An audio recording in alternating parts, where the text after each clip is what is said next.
এখন সম্প্রচারিত হবে রেডিও তেহরান থেকে আজকের সর্বশেষ বিশ্ব সংবাদ।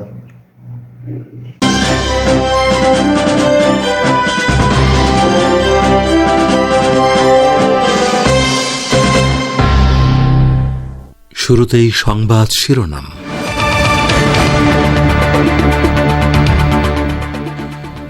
যুদ্ধবিরতি চুক্তিতে গাজা থেকে ইসরায়েলি সেনা প্রত্যাহারের বিষয়টি যুক্ত করতেই হবে হামাসের ঘোষণা।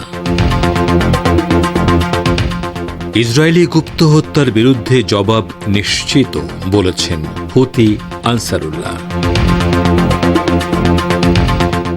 বাংলাদেশের সাবেক প্রধানমন্ত্রী শেখ হাসিনা ও ওবায়দুল কাদের সহ আওয়ামী লীগের ১০১ নেতাকর্মীর বিরুদ্ধে বগুড়ায় হত্যা মামলা।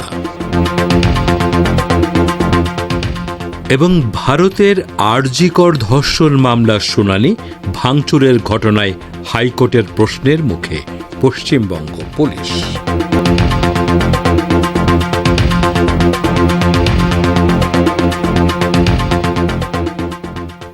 আসসালামু আলাইকুম।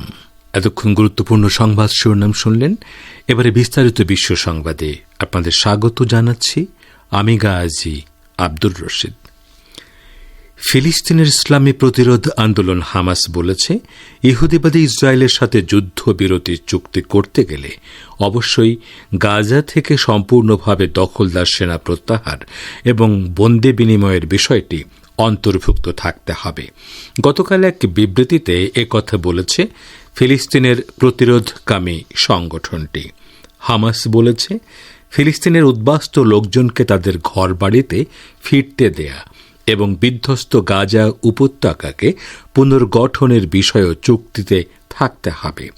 হামাস নেতা হোসাম বাদরান এই বিবৃতি প্রকাশ করেন। তিনি বলেন, কাতারের রাজধানী দোহায় যে যুদ্ধবিরতির আলোচনা চলছে তা গাজা আগ্রাসন বন্ধে হামাসের কাছে কৌশলগত দিক দিয়ে অত্যন্ত গুরুত্বপূর্ণ। বাদরান বলেন, হামাস মনে করে এর আগে যে সমস্ত চুক্তি হয়েছিল সেগুলো বাস্তবায়নের জন্য পরিষ্কার পরিকল্পনার উপর ভিত্তি করে চলমান যুদ্ধবিরতির আলোচনা হওয়া উচিত। যে কোনো চুক্তিতে অবশ্যই সম্পূর্ণ যুদ্ধবিরতি, গাজা থেকে ইসরায়েলের সেনা সম্পূর্ণভাবে প্রত্যাহার এবং উদ্বাস্তু লোকজনকে বসত বাড়িতে ফেরার সুযোগ, বন্দি বিনিময়ের বিষয়গুলো থাকতে হবে। ইয়েমেনের হুথি আনসারুল্লাহ আন্দোলনের প্রধান আব্দুল মালিক আল হুথি বলেছেন, ইহুদিবাদী ইসরায়েল সম্প্রতি যে গুপ্ত হত্যাকাণ্ড চালিয়েছে তার বিরুদ্ধে প্রতিরোধ ফ্রন্টের পক্ষ থেকে নিশ্চিতভাবে জবাব দেয়া হবে। তিনি বলেন, মার্কিন বাহিনী মধ্যপ্রাচ্য অঞ্চলে যুদ্ধজাহাজ মোতায়েন ইহুদিবাদী ইসরায়েলের বিরুদ্ধে মুক্তিযোদ্ধাদের হামলা প্রতিহত করা যাবে না। ইয়েমেনের কৌশলগত পশ্চিমাঞ্চলীয় হুদাইদা প্রদেশে ইসরায়েল সম্প্রতি যে হামলা চালিয়েছে তার বিরুদ্ধে প্রতিশোধ নেবে হুথি যোদ্ধারা। গতকাল হুথি নেতা বলেন, প্রতিরোধ ফ্রন্ট ইসরায়েলি গুপ্ত হত্যা এবং গণহত্যার বিরুদ্ধে প্রতিশোধ নিতে সম্পূর্ণভাবে দৃঢ় প্রতিজ্ঞ। ইসরায়েলি লক্ষ্যবস্তুর ওপর প্রতিরোধ ফ্রন্টের জবাব ঠেকানোর জন্য রাজনৈতিক চ্যানেলের মধ্য দিয়ে আমেরিকা সর্বোচ্চ চেষ্টা চালাচ্ছে, কিন্তু ইহুদিবাদীদের আগ্রাসনের জবাব দেয়া হবে এবং এটা চূড়ান্ত। এ থেকে পিছু হটবে না ইয়েমেনি প্রতিরোধ যোদ্ধারা।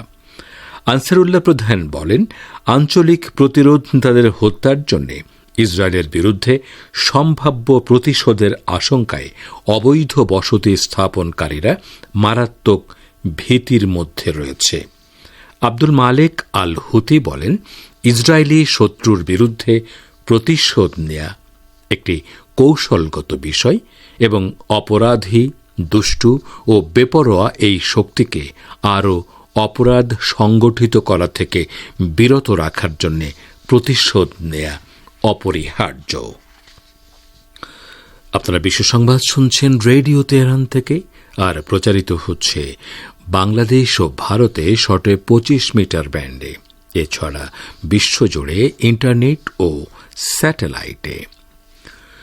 বাংলাদেশের বৈষম্য বিরোধী ছাত্র আন্দোলনে শিক্ষক সেলিম হোসেন নিহত হওয়ার ঘটনায় বাংলাদেশ আওয়ামী লীগের সভাপতি সাবেক প্রধানমন্ত্রী শেখ হাসিনা, দলটির সাধারণ সম্পাদক ও সাবেক সেতুমন্ত্রী ওবায়দুল কাদের সহ ১০১ জনের বিরুদ্ধে হত্যা মামলা হয়েছে। আজ শুক্রবার নিহত সেলিম হোসেনের বাবা সেকেন্দার আলী বাদী হয়ে বগুড়া সদর থানায় মামলাটি করেন।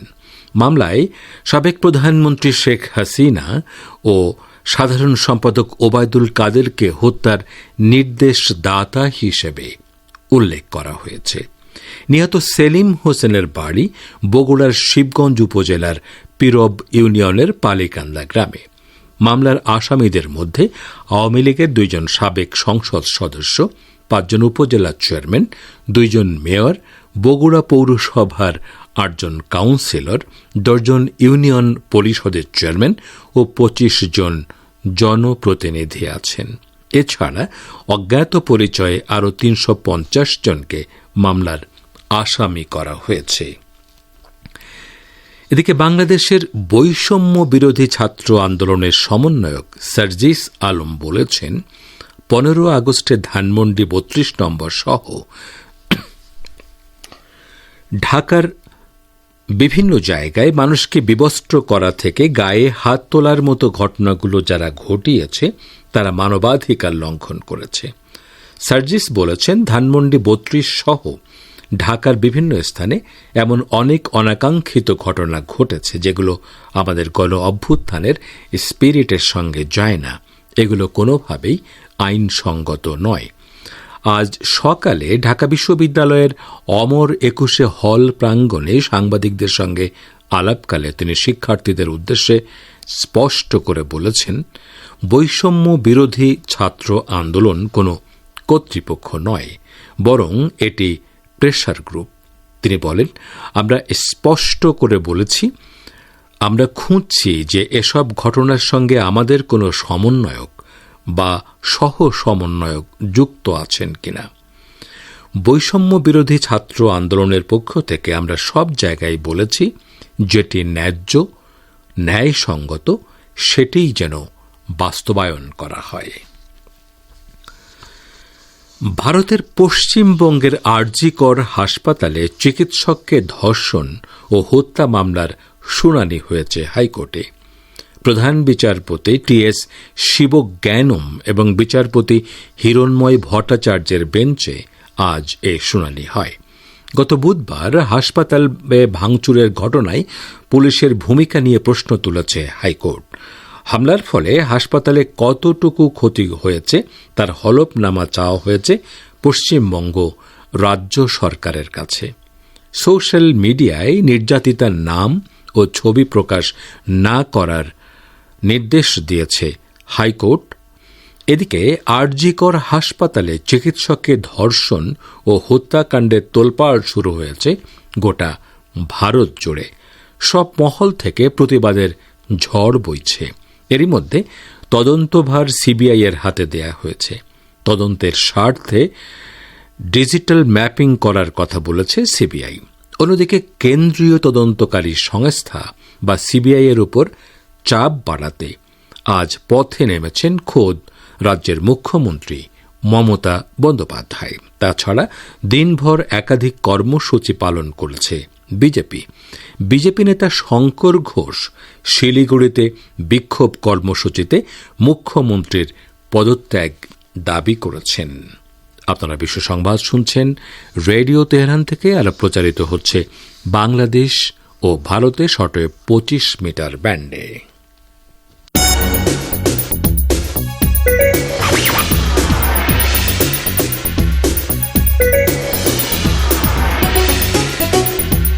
রেডিও তেহরান, খবরের সঙ্গে 24 ঘন্টা।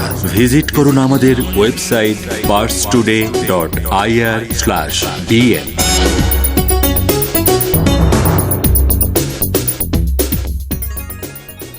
আবারও ফিরে এলাম বিশ্ব সংবাদে। ফিলিস্তিনের ইসলামী প্রতিরোধ আন্দোলন হামাসের সামরিক শাখা আল কাসাম ব্রিগেড ঘোষণা করেছে, ইহুদিবাদী ইসরায়েলের বর্বরতা হামাসের হাতে থাকা বন্দীদের জন্য বিপদ সৃষ্টি করেছে। ফলে এসব বন্দীর জীবনে যে ঝুঁকি তৈরি হয়েছে তার জন্য সম্পূর্ণভাবে ইহুদিবাদী ইসরায়েল দায়ী। গতকাল হামাসের সামরিক শাখা আল কাসাম ব্রিগেডের মুখপাত্র ওবায়দা এক বিবৃতিতে এসব কথা বলেছেন। এর কয়েকদিন আগে হামাসের প্রহরীদের হাতে ইসরায়েলের একজন বন্দী নিহত এবং 2 জন মারাত্মকভাবে আহত হয়। গত শুক্রবার সকালে ইহুদিবাদী ইসরায়েল মধ্য গাজার আল দারাজ এলাকার একটি স্কুলে ফজরের নামাজের সময় বিমান হামলা চালিয়ে 120 জনের বেশি ফিলিস্তিনিকে শহীদ করে। এর প্রতিক্রিয়ায় হামাসের 2 প্রহরী ওই ইহুদি বন্দীকে হত্যা করে।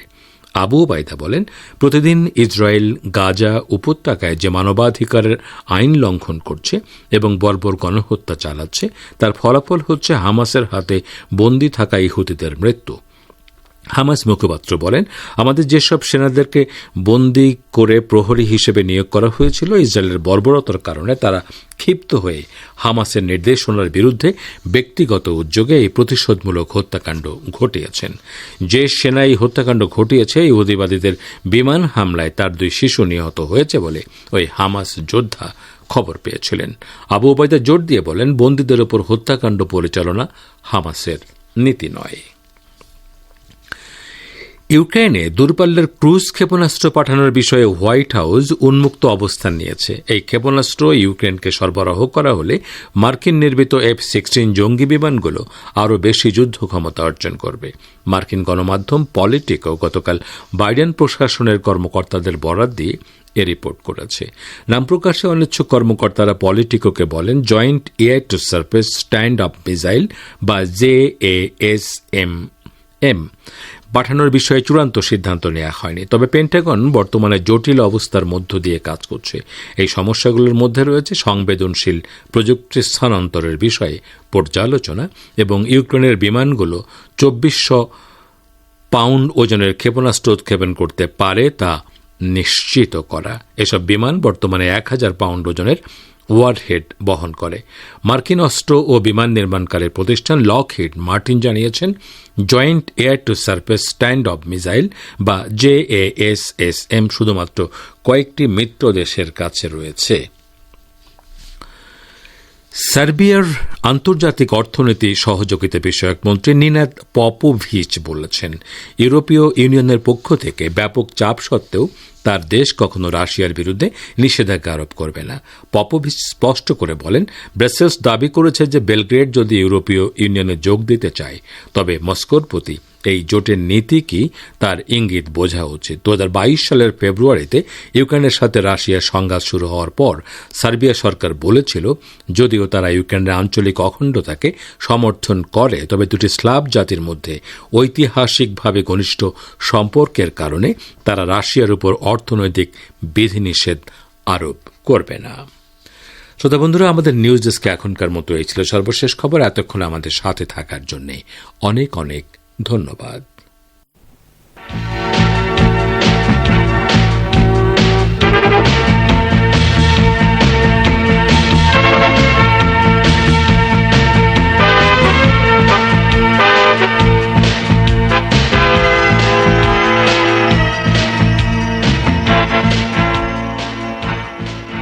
আপনারা বিশ্ব সংবাদ শুনলেন রেডিও তেহরান থেকে।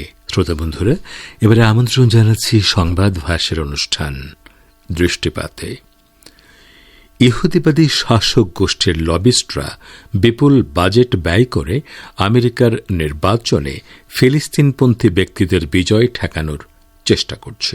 এ সম্পর্কে এখন রয়েছে আমাদের ভাষ্যকারের একটি পর্যালোচনা, পড়ে শোনাচ্ছেন সহকর্মী বাবুল আক্তার।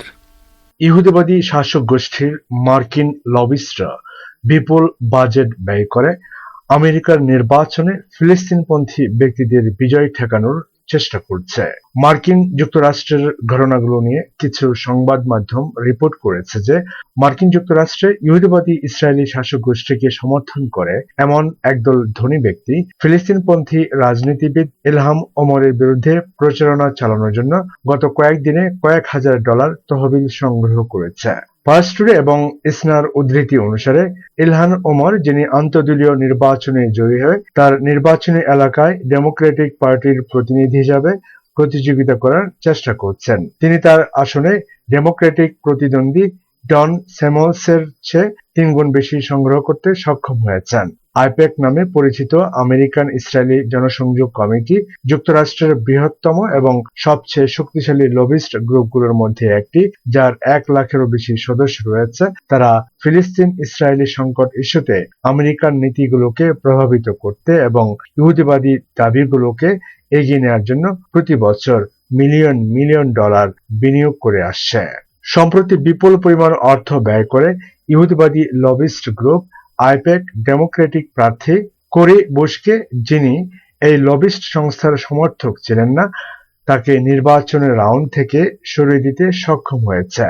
যদিও ইলহান ওমর এই বছরের নির্বাচনের প্রাথমিক রাউন্ডে আইপ্যাক থেকে উল্লেখযোগ্য চ্যালেঞ্জের মুখোমুখি হননি, তবে ইন্টারসেপ্ট ম্যাগাজিন ডন স্যামুয়েলসের জন্য ইহুদিবাদী এবং ইলহান ওমরের বিরুদ্ধে শিরোনামে সাইবার স্পেসে একটি গ্রুপের আবিষ্কারের বিষয়ে রিপোর্ট করেছে। এই গোষ্ঠীর সদস্যরা ইলহান ওমরের পরিবর্তে অন্য ডেমোক্রেটিক প্রার্থী ডন স্যামুয়েলসকে নভেম্বরের কংগ্রেসের নির্বাচনে অংশ নিতে তহবিল সংগ্রহে ব্যস্ত। ইন্টারসেপ্ট অনুসারে এই গ্রুপের একটি বার্তায় উল্লেখ করা হয়েছে যে 24 ঘন্টার মধ্যে ইলহান ওমরের বিরুদ্ধে লড়াইয়ের জন্য প্রায় $1 লাখ তহবিল সংগ্রহ করা হয়েছে। মার্কিন নির্বাচনে আর্থিক অবদানগুলো সাধারণ মানুষ এবং বেসরকারি সংস্থাগুলো যারা সরাসরি প্রচারাভিযান অংশ নেয় তার মধ্যে সীমাবদ্ধ নয়। একজন আমেরিকান নাগরিক পরোক্ষভাবে এবং প্রার্থীর প্রচারাভিযানের সদর দপ্তরের সঙ্গে কোনো সংযোগ ছাড়াই তার পক্ষে বা তার প্রতিদ্বন্দ্বীদের বিরুদ্ধে বিজ্ঞাপন দেওয়ার জন্য অর্থ ব্যয় করতে পারে। আমেরিকান নাগরিক সংস্থা এবং লবিস্টরা পলিটিক্যাল অ্যাকশন কমিটি বা প্যাক নামক ব্যক্তিগত সংস্থার মাধ্যমে এটি করে থাকেন। এই কমিটিগুলো বর্তমানে 2 ধরনের: প্রার্থীর সদর দপ্তরের সাথে সম্পৃক্ত কমিটি, যা প্রচারাভিযান সদর দপ্তরের জন্য সীমিত পরিমাণ অর্থ সংগ্রহ করে; দ্বিতীয় বিভাগটি সুপার প্যাক নামে পরিচিত এবং প্রথম বিভাগের বিপরীতে এটি বিজ্ঞাপন সদর দপ্তরের সংগ্রহ করা অর্থ দেওয়ার অনুমতি নেই এবং এটি স্বাধীনভাবে ব্যয় করতে পারে। যেহেতু সুপার প্যাকগুলোতে তারা কত টাকা পেতে পারে তার কোনো সীমা নেই, প্রার্থীরা বিপুল পরিমাণ অর্থ ব্যয় করে নির্বাচনী জয় হওয়ার সম্ভাবনা নাটকীয়ভাবে বাড়িয়ে তুলতে পারে, যা অনেক আমেরিকান দুর্নীতির উৎস হিসেবে আপত্তি করেছে। মিডল ইস্ট আইয়ের মতে, ইলহান ওমরের মতো প্রগতিশীল প্রতিনিধিদের ক্ষমতা গ্রহণে বাধা দেওয়ার জন্য ইহুদিবাদী লবি এবারের আমেরিকান নির্বাচনে মধ্যপন্থী ডেমোক্রেটদের নির্বাচন করতে প্রচুর অর্থ ব্যয় করেছে। প্রতিনিধিরা যারা প্রকাশ্যে ইহুদিবাদী শাসকের কর্মকাণ্ডের সমালোচনা করেছেন এবং ফিলিস্তিনিদের প্রতি তাদের সমর্থন ঘোষণা করেছেন। যদিও আমেরিকার নির্বাচনে ইহুদিবাদী লবির তৎপরতা দীর্ঘদিন ধরে সাধারণ ছিল, কিন্তু গাজা যুদ্ধ শুরু হওয়ার সাথে সাথে ইহুদিবাদী লবি মার্কিন যুক্তরাষ্ট্রে ফিলিস্তিনপন্থী ব্যক্তিদের মোকাবেলা করার প্রচেষ্টা ব্যাপকভাবে বাড়িয়েছে। ইলহান ওমর ইহুদিপন্থী গোষ্ঠীর আক্রমণের জন্য অপরিচিত নন। 2018 সালে কংগ্রেসের নির্বাচনে জয়ী হওয়ার পর থেকে তিনি ইহুদিবাদের সমর্থকদের আক্রমণের। এতক্ষণ যারা আমাদের সংবাদটি শুনলেন সবাইকে অসংখ্য ধন্যবাদ। আমাদের নিয়মিত ভিউয়ার যারা আছেন তাদের 82% ভিউয়ার্স এখনও আমাদের চ্যানেলটি সাবস্ক্রাইব করেননি। সো যারা আমাদের চ্যানেলটি এখনও সাবস্ক্রাইব করেননি দয়া করে সাবস্ক্রাইব করে দিন এবং নিয়মিত আমাদের পাশে থাকবেন আশা করি। ধন্যবাদ সবাইকে।